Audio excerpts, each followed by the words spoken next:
Elizabeth वहाँ की जो महारानी थी उनसे उन्होंने परमिशन ली कि भैया आप हमें एक चार्टर एक्ट साइन करके दे दो, हमें हिंदुस्तान व्यापार करने के लिए जाना। तो वो महारानी एलिजाबेथ थोड़ी सी वैसे ही थी, तो उन्होंने कहा ठीक है थोड़ा सा टाइम दो। उन्होंने सोचो चलो ठीक है, चलो जे लोग जा रहे हैं व्यापार कर रहे हैं, तो कहा है ब्रिटेन के राजस्व में वृद्धि हुई, तो वृद्धि हुई के चक्कर में उन्होंने इन्हें चार्टर एक्ट साइन करके दे दो। बस हमारे महाराजा वॉक पे गए थे, ठीक है।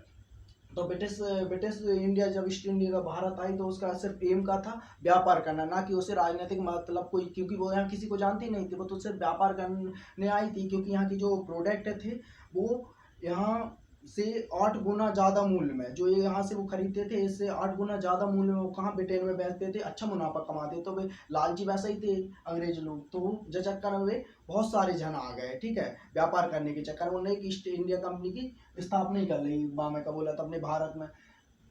उस समय जब जो लोग आते हैं तो यहाँ भारत पे किसका शासन रहता, मुगल एम्प्रोयल का, ठीक है, मुगल शासक रहते। तो उस समय के मुगल शासक की बात करें अकबर की तो डेथ हो जाती है। उसके बाद 1600 में अपना जागीर और शाहजहाँ लोग आते, तो ये तो शक्तिशाली रहते, इनमें तो उनकी दाल नहीं गलती है, जो सिर्फ व्यापार तक ही सीमित रहते, ठीक है। इसके बाद जो उनके औरंगजेब भी अच्छा खासा शक्तिशाली एम्प्रोयल हुआ 1707 तक। इसके बाद जो अपने मोहम्मद रंगीला वगैरह आते हैं, जो जी एक बिलासीपुर शासक वे हुए सिद्ध हुए।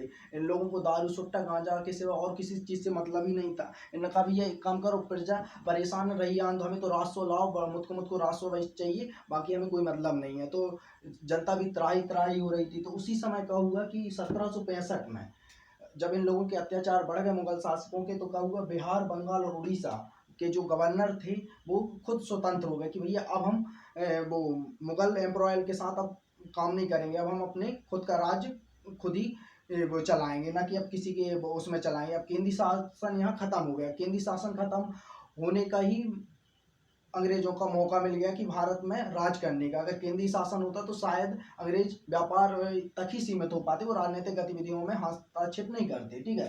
तो 1765 में क्या होता, बिहार बंगाल और उड़ीसा की दीवानी राइट्स प्राप्त किससे, आलम शाह से भी बक्सर के युद्ध में कर लेते। बक्सर का युद्ध आलम शाह और किसके साथ होता है, अंग्रेजों के साथ, अंग्रेजों के बीच। तो क्या होता है, आलम शाह हार जाता। आलम शाह से कहते हैं कि एक काम करो अब तुमको क्या करना पड़ेगा, अब जैसा हम कहेंगे वैसा करना पड़ेगा। एक काम करो आज से ही क्या होगा, कंपनी राजस्व कलेक्ट करेगी, ठीक है। अब तुम सिर्फ नाम के शासक रहोगे, सिर्फ तुमको सील लगानी है, मैं जो ऑर्डर दूंगा सिर्फ तुमको वो करना है, ना कि तुमको तुम्हारे ऑर्डर मानेंगे, ठीक है। तो अब आलम शाह के पास और कोई ऑप्शन था ही नहीं कि चलो ठीक है यार भैया बीवी बच्चों में पालने हैं, जो चक्कर में उन्होंने कहा चलो ठीक है कोई बात नहीं है हम ऐसे ही कर रहे हैं। तो आलम शाह अब जय चक्कर में अंग्रेजों के साथ काम करने लगे, ठीक, एक संधि हो गई उन लोगों की। तो कंपनी का शासन देखें तो भारत में कब से स्टार्ट होता है, 1773 से 1858 तक। यहीं से संविधान बनने की भी प्रक्रिया धीरे धीरे भारत में एक गति पकड़ने लगी थी, ठीक है,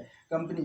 तो इसके बाद एक रेगुलेटिंग एक्ट लेके आता है कौन, ब्रिटिश ब्रिटिश संसद असेंबली का करती है एक रेगुलेटिंग एक्ट भेजती है। काय के लिए भेजती है रेगुलेटिंग एक्ट, इसलिए क्योंकि जब ये यहाँ ये उन्नति कर रहे थे कौन, ब्रिटिश लोग, तो ब्रिटिश में जो लोग थे, जो बिजनेसमैन थे, तो वो ईस्ट इंडिया कंपनी से जलने लगे, क्योंकि ये एक उन्नति पे थी, एक अच्छी खासी लर्निंग कर रही थी भारत से, अर्निंग कर रही थी भारत से।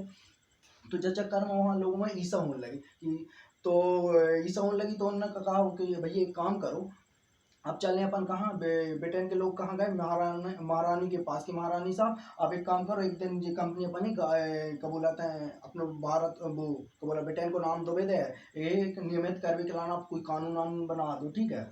रिश्वत खोरी बहुत हो रही थी कंपनी में, तो ठीक है। और क्या बोलाते हैं अपने ब्रिटेन में भी राजस्व नहीं मिल रहा हो, तो लोग क्या कर रहे थे, जो टैक्स था वो चोरी कर लेते, ठीक है।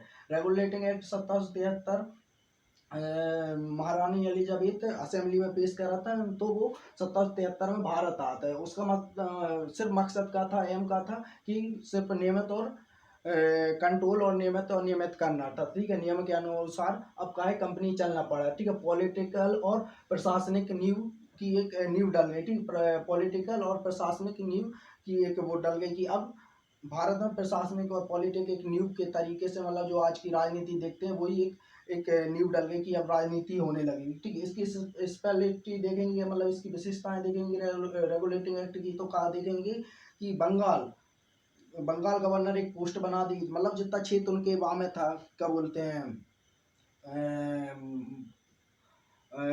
बंगाल बिहार पोस्ट बना दी गई, मतलब जितना बंगाल का जो क्षेत्र था उसका राजस्व अब कौन इकट्ठा करेगा, अपना बंगाल गवर्नर इकट्ठा करेगा, ठीक है। इसके लिए एक 4 संसदीय वो बना दे, ठीक है, 4 संसदीय सदस्य बना दे कि अब कौन है बंगाल गवर्नर है का देगा, तुम सलाह दोगे, ठीक है। उच्चतम न्यायालय की स्थापना कर ली 1774 में, ठीक है। इसके अलावा एक जज और 3 अन्य जज बना था, ठीक है। एक रिश्वत वेरी इंपोर्टेंट मुद्दा, ठीक है।